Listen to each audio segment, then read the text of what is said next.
right.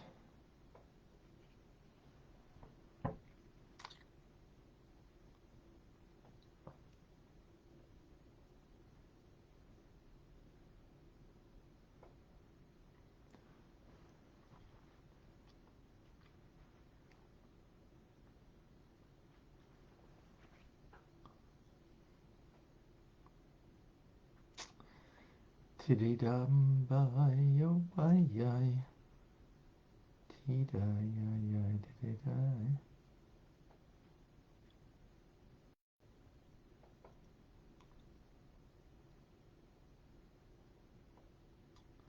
Tididum bum bidida bum ba dida dida.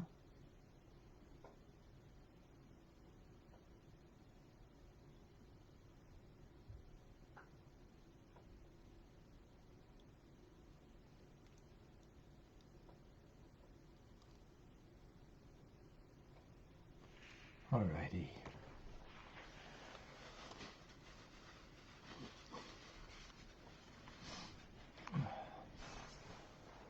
Welcome to Tanya Today. I'm Rabbi Ronnie Fine, coming to you from Chabad Zichron Montreal, Canada, where it's a privilege and a pleasure to share with you the Tanya. We welcome Michael in Germany and Greta. She's in Dayton, Ohio. Good morning. William in Seoul. Oh, welcome back, William. Haven't seen you for a while. Greetings from Seoul. Julia is with us in Pennsylvania every day. Rabbi in Tangier, Morocco. Welcome. Good afternoon. Joseph, a warm and sunny day in New Jersey. All right. John is in North Carolina. And Diane is with us in Arizona. Good morning. Shalom to Tony in Costa Rica. Johan is in California with us. Sandy in Michigan. Carlos in Costa Rica has joined us. Daphne is in South Carolina for a wonderful Wednesday. Serach is in New York. Boker Tov.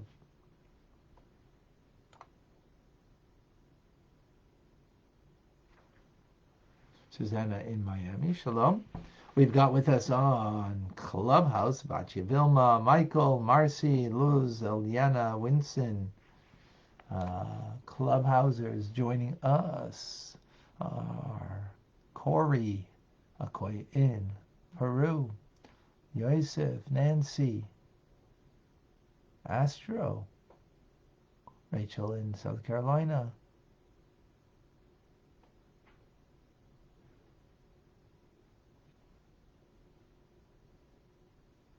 Amir has joined us.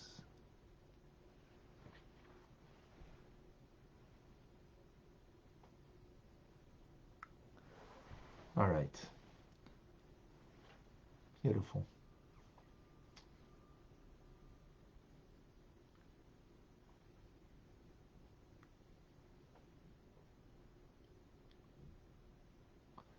All right.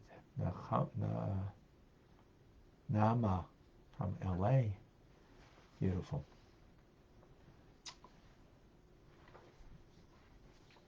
We begin chapter 10. In chapter 9, we spoke about the battle, the war that rages inside. It rages inside between two different kings inside of us that are looking to dominate us, control us. We have the godly soul that wants to have the entirety of the individual controlled by the animals, by the godly soul, and everything about the person should be surrendered to its will, ultimately to be even a Merkava, a chariot, in other words, completely attuned to just the godly soul. And of course, the other side is the animal soul, the vital soul, that it wants to be looking for its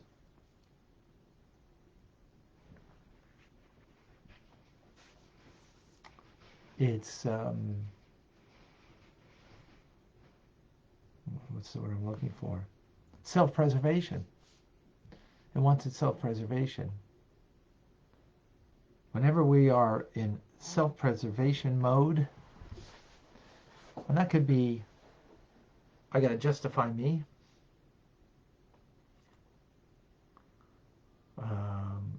my existence, something we're going to be dealing with in TRC,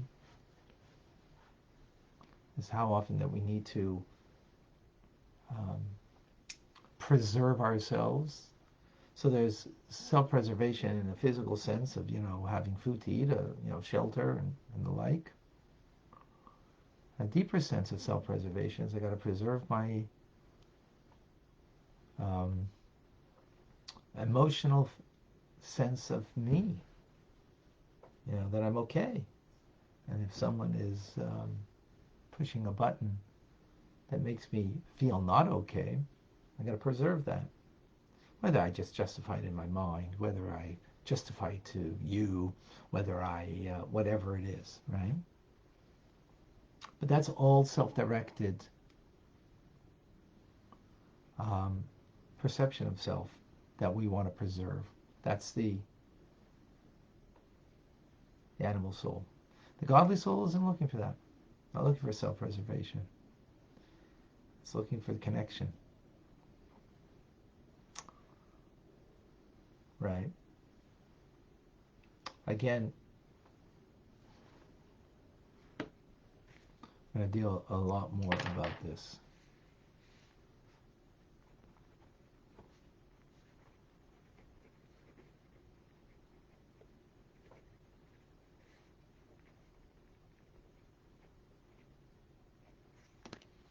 Okay.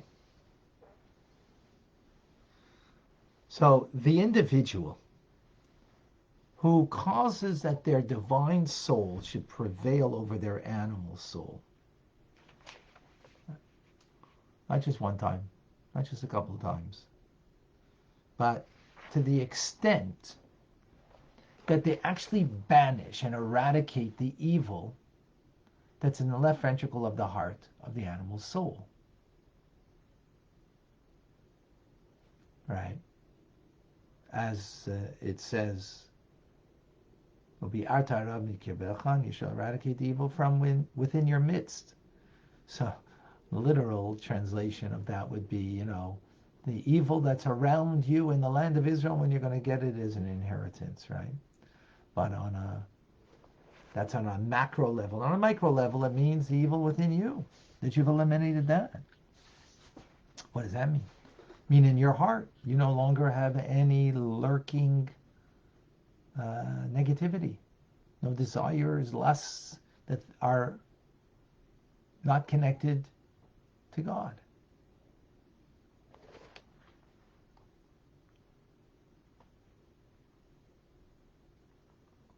Is it freezing on Facebook? I see a note here. It's only from one.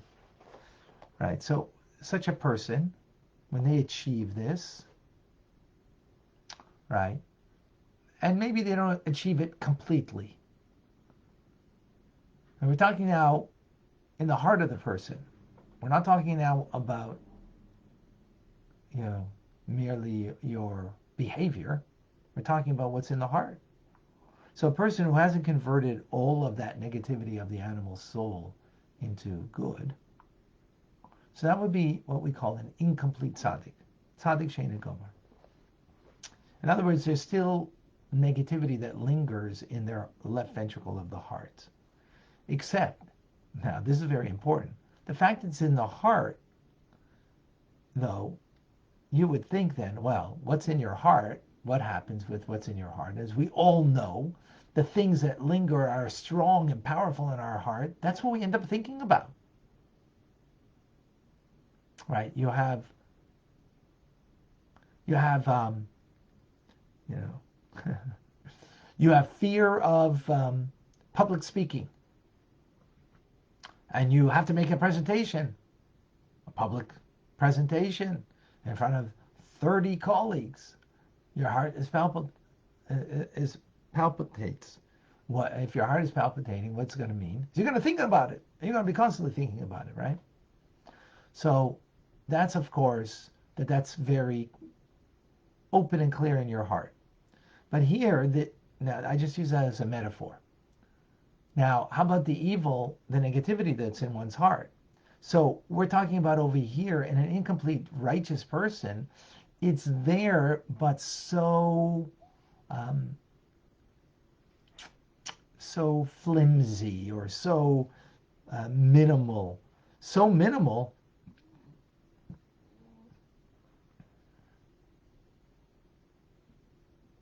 that he can't even sense that it's there because he never thinks it. If you think the negative thought, then that's not a righteous person, right? But the fact that it could be lingering and you're not aware of it means you're not going to drive it out, that negativity. But it hasn't disappeared entirely. It hasn't been converted into actual good.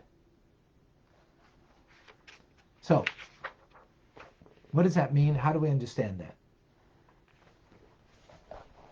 Explains the Alter Rebbe. A complete righteous person, right? Now we spoke about incomplete. Now let's speak about the complete. Means they've converted all of the negativity, all of the evil desires that are in a person's heart, negative desires. Negative desires doesn't mean to do something bad to somebody. It means self-directed, self-fulfillment. That is something from the left ventricle of the heart of the animal soul, that you're seeking self-fulfillment. In a good way, in a positive way, to do positive, good things. Right? That's not the righteous. A completely righteous has converted that notion that's in the heart to good, to holiness. And that's a complete tzaddik that knows only good, because they've completely removed that negativity. What does that mean? It means that the person has utterly no desire for anything that's pleasurable as an end in itself. Actually, would despise that, to have pleasure as an end in itself.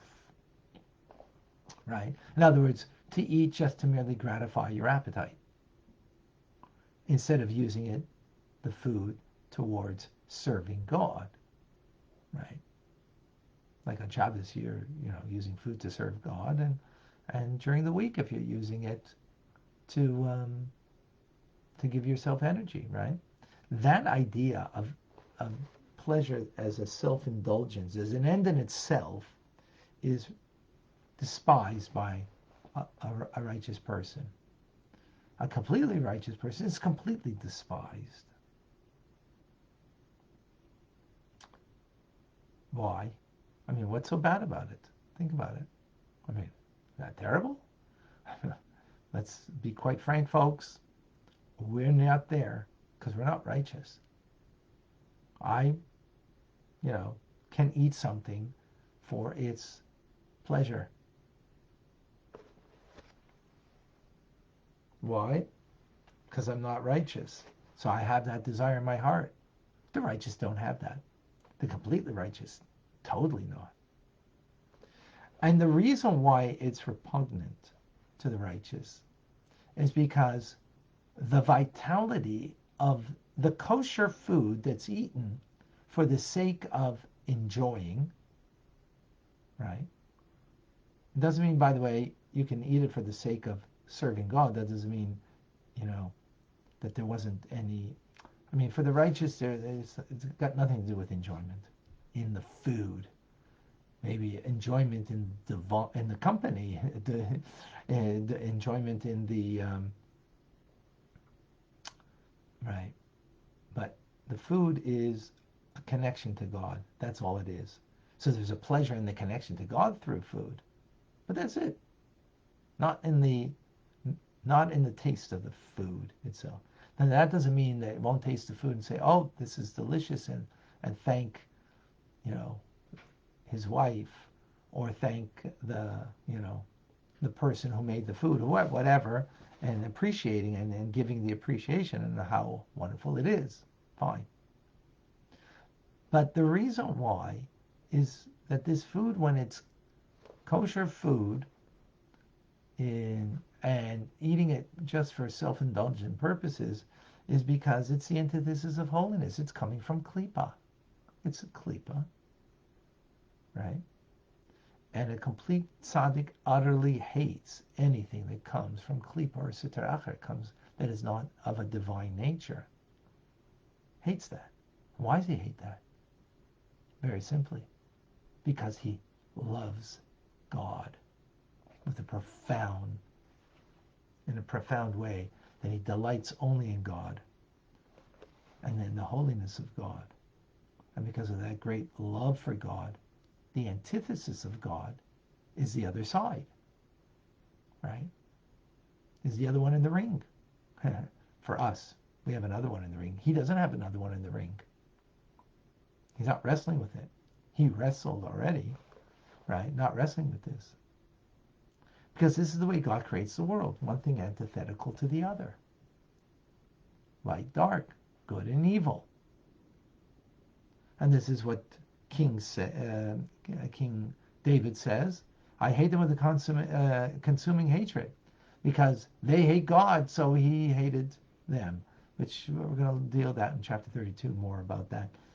Just hold on to that. It's just the idea that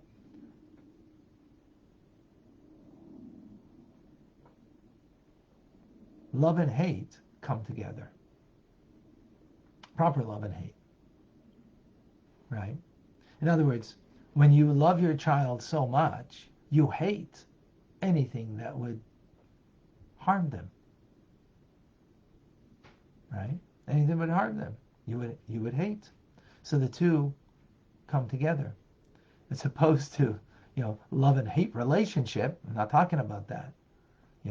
Sometimes I love you, but sometimes I hate you. No, because that's all self-love.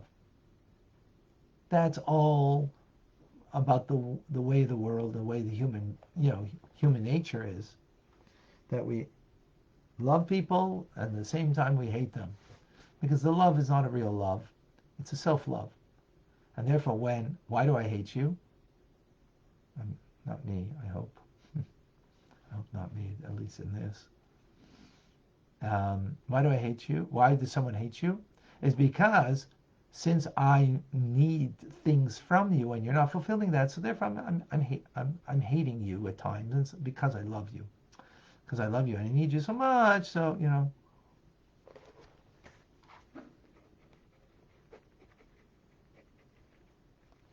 Another TRC discussion. In any case,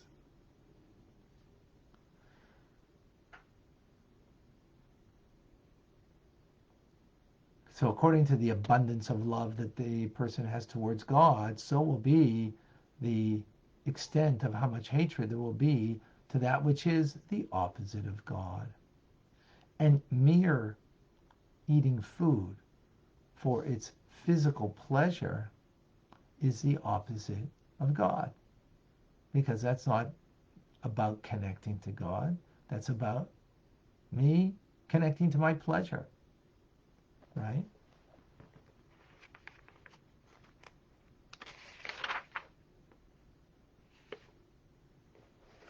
Amazing idea. A beautiful thought for us to ponder and to try to live with. So, I'm not righteous and you're not righteous. There's a whole different idea what righteous means over here. In this context of Tanya. Sometimes the word righteous can be used in different ways, but here very clearly talking about an individual, who is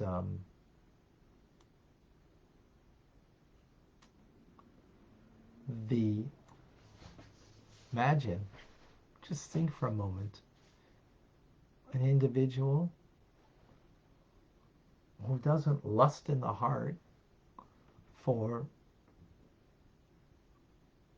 an illicit relationship or even a permissible relationship, to lust for it, doesn't have a desire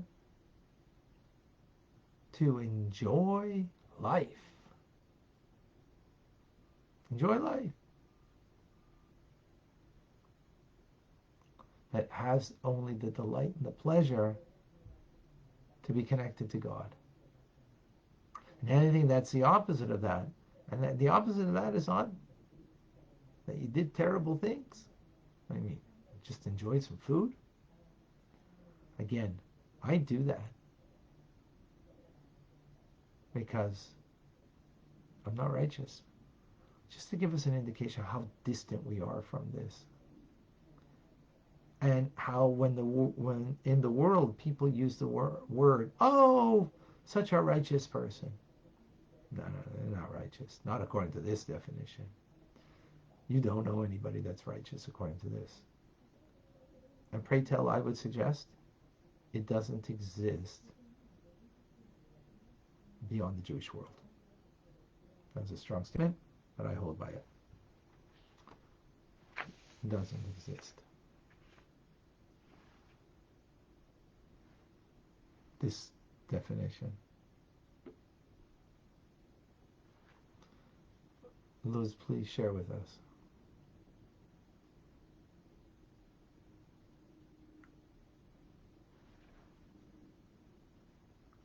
Rabbi, good morning, everyone. Good morning. I think this is a very deep subject today. It's something that is not where we're holding. We're not holding here. It's important for us to, though, if this is not our service, what we're going to get into later, why to explain, what do we need to know about the righteous if they're so beyond us? First of all, to know that there are such people. We need to know that. That's important, because then we want to connect to them, because they will be a lifeline for us. They will be through them that we'll be able to really, to be us. Who is us? A Beinani in training, intermediate, which will be, this is chapter 10 and chapter 12 we'll get into. Go ahead, Luz. Continue. Thank you. Okay, good for the advance. Because I'm over here wrestling with the thought. Because, for example, I'm sitting outside right now. It's a beautiful sunny morning, nice and chill in the air. And I'm looking at the trees and I'm looking at nature and I'm enjoying it because it's God's creation. But I'm enjoying life. So it doesn't mean not. It depends what we're talking about enjoying in life. Thank you, Luz. It depends if you're enjoying learning Tanya, if you're enjoying doing a mitzvah, if you're enjoying your prayers, if you're enjoying, reaching out to somebody and helping and doing good for them. Well, those are mitzvahs. That's delighting in God. That's delighting in God, right? But to enjoy, just to sit out in the sun and bask in the sun for the pleasure, period, that's what we're talking about. That's what we're talking about. That's a very different story, right? So, to appreciate a nice day, so now that gives you the opportunity that you could, maybe do something, a mitzvah that you wouldn't be able to do otherwise. I don't know, whatever. Right? So here, right? Here so it doesn't mean that we're going around with our head down. The righteous are going with their head. No, they're full of life, full of vitality, but for holy purposes, right?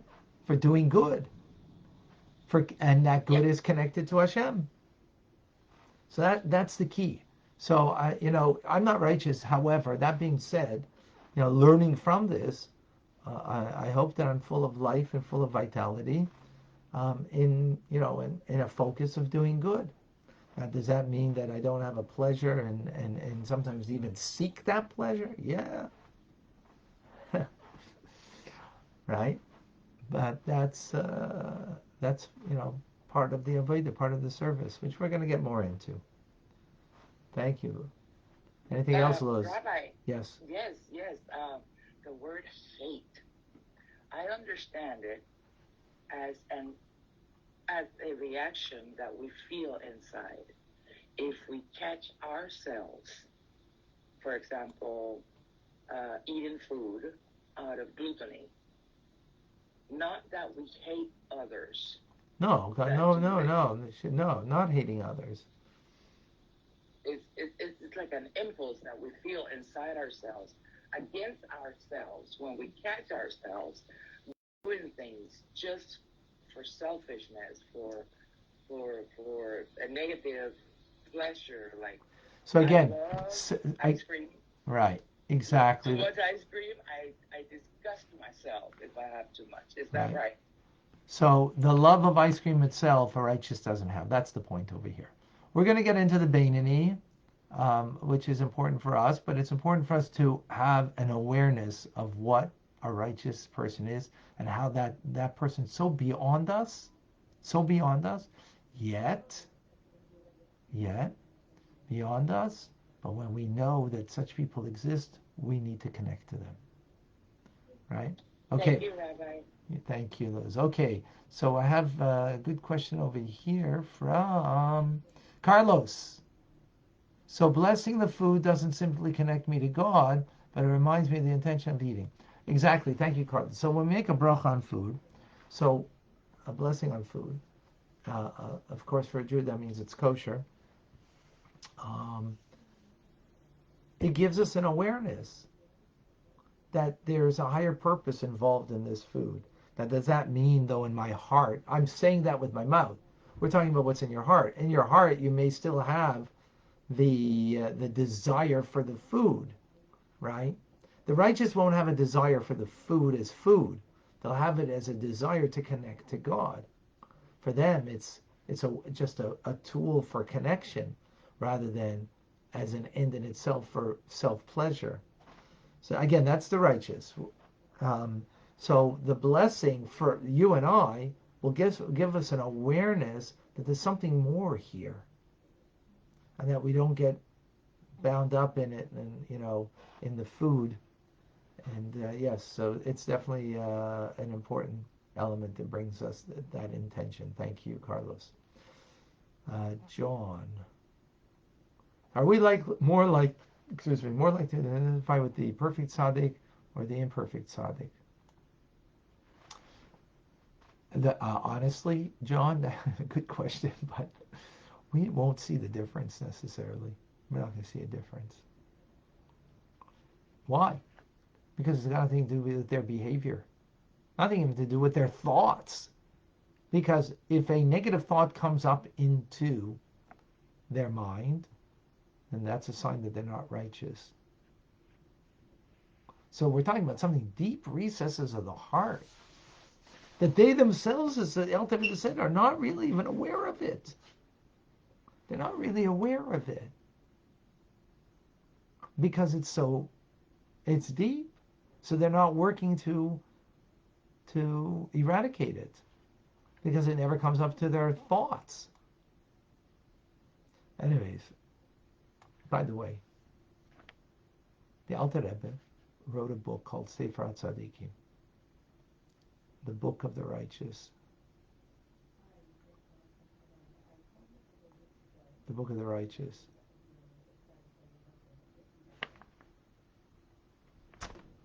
There's a detail in the story that eludes me now.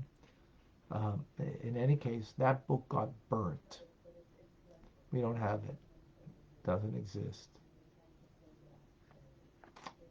Interesting. Because what needs to exist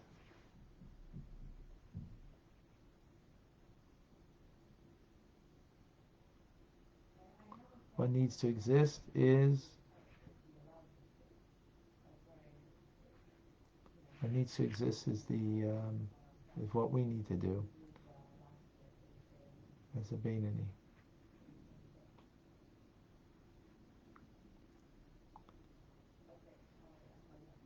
Sai, please share with us. Ronnie. Hi, Ronnie. Hello. How are you doing? Thank God. Very blessed. I hope you and your family is doing all right.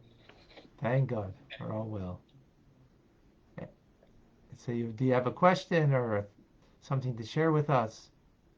To love is to hate. Is that true? What do you mean with this? So that's what we've just been speaking. If you really love God appropriately, anything that's against him, you will hate. Right? So if you love, and then as we explained, if you love God, then you will not love having physical pleasure as an end in itself, because that's the antithesis of God.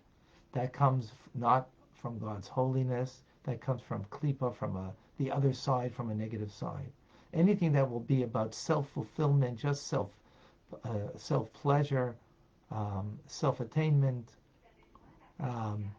will be the antithesis. So that's what the righteous will hate, right? So it's not about hating. It's not about hating other people. By the way, not about hating other people. It's about inside of you, the righteous person. It's not about how they will deal with other people. That's not the first point over here. It's how they deal with themselves. If just in a simple example of eating is the tall tale of it. So if you love God, you need to hate the devil? The devil in you, yes. Again, the devil in you. It's all about within you. If it's about anything outside of you, if that's where it begins, that's a proof that it's got nothing to do, that you're not righteous. You're just a zealot who is perhaps a very evil person. If it comes from within you, that what you hate within you is the idea of eating food for its own pleasure, if you hate that within you because of your love of God, that you want to attach everything to God, that is the sign of righteousness within that individual. Okay? Oh, okay, I understand. Yes. So that's where, that's what it means to love is to hate. If it is to love is to hate, so the outside of you, and that's where it begins, then that's a problem. So in other words, oh, I hate what you did because that's not the way of God, right? And I hate you now. Well, then that becomes, that becomes a problem, because if you now go, okay, let's go. I'm hungry. I want to go and let's pig out. Okay, that's a sign that your hatred is just a self-infliction. That's what it means. Okay. Thank you. God bless. God bless. All right. I see. Did I miss a question over here? Yeah, June. Is Moses was a great example. Yeah, Moses was a great example, exactly. And our generation, well, who's a great example? Our teacher, the Alter Rebbe, a perfectly righteous individual. And our Rebbe and our generation, perfectly righteous, exactly. And you see how they dealt with people. You never got anything towards a person that was hatred showing to them. Now, maybe to someone's actions there was, but not even in front of them for the most part. Not even in front of them. Which is saying a lot to us. All right, folks, amazing. What a conversation. Beautiful. All of you are amazing.